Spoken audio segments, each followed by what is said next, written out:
Исәнмесез? Сіз Татарстан 24 каналында полиглот тапшыуын қарайсыз. Сізнің білән мин Гүлүсә Сыңғатуллина. Бүгінгі тапшыуыбызда шатыр сүзіне күзәту ясарбыз. Шатыр сүзі қуыш, тирмә, хәймә деген мәгънәләрне аңлата. Әлеге сүз Мәхмүд Қожғарыйның сүзлегенә дә теркәлгән. Рус теленә шатер рәвешендә кергән. Татар телендәге шатрун түбәдә шуннан килеп чыккан. Тамыры борынгы хин телендәге катра, зонтик сүзенә барып тоташа. Ә ул күләгәләү мәгънәсендәге фигыльдән барлыкка килгән. Шадра сүзе дә шул тамырдан. Зиннәтле шатырны гарәпчә ривак дигәннәр.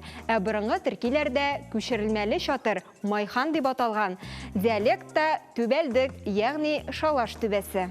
Дөрес, монда русча зонтик сүзенең голланд теленнән алынган булуын искәртергә кирәк.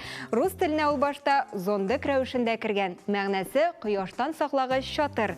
Соңыннан ул зонтик формасын алган һәм бу сүздән кичерәйтү кушымчасы дип уйлап икне алып ташлаганнар һәм зонт сүзе, ягъни зур зонтик сүзе килеп чыккан. Иске рус телендә солнечник сүзе дә булган. Сибир татарлары сөйләшендәге көннек зонтик сүзе дә нәкъ шул калыпта ясалган. Кытай чыганакларында зәңгәр күк төсендәге төрки шатыр телгә алына. Исраиллеләр Алла йортын төзегәнче изге шатыр дип аталган шатырда Аллага табынганнар һәм аңа корбан китергәннәр. Бу атама келәү шатыры дип тә атала. Шатыр кибет туқыма япмалы кішкенә қырылма. Шатыр шәшәк, сабақта нур сыман тармақланып үскән берничә шәшәктән торган укмаш үсемлек. Агач шатыры, ябалдаш, шатыр шабу, бик тиз шабу. Татар теленең аңлатмалы сүзлегендә шатыр сүзенең түбәндәге мәгънәләре теркәлгән.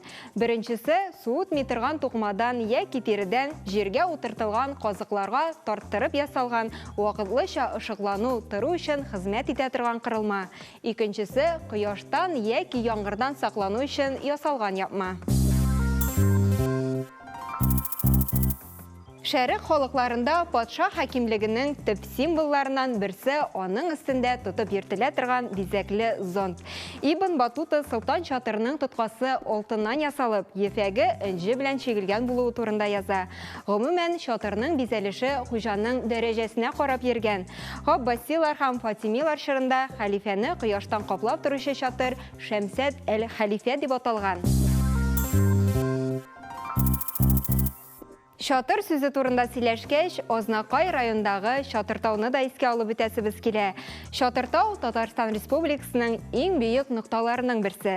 Кайчандыр аны Аю тауы дип тә атаганнар. Риваятләргә караганда, тауның исеме Пугачев яулары белән бәйле. Емельян Пугачев гаскәре Шатыртауга чатырлар кырып урнаша. Тау ул вакытта урманнар белән капланган була.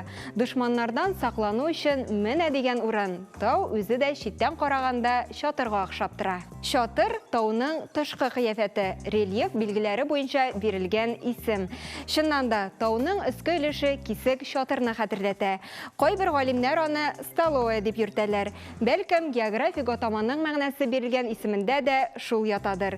Шатыртау, шатыр һәм тау, ягъни шатер һәм гара сүзләрен кушу гамәле белән барлыкка килгән. Шатыртау Кырым шатырдагының тиңдәше диләр. Бу фәнни яктан да исбатланган. 16-нчы гасырга кадәр безнең җиргә ноғайлар сыйынган. Бу беренче тапкырмыннан 30 ел элек районда сакланып калган эпиграфик һәйкәлләрне һәм шәҗәрәләрне өйрәнү нигезендә татар галиме Марсель Ибрахим улы Әхмәтҗанов тарафыннан фәнни исбатланган факт. Аның тасвирлавынча, күчеп килүче Кырым татарларына Кырым шатырдагын хәтерләткәндер һәм шуңа да алар аны шулай атаганнардыр.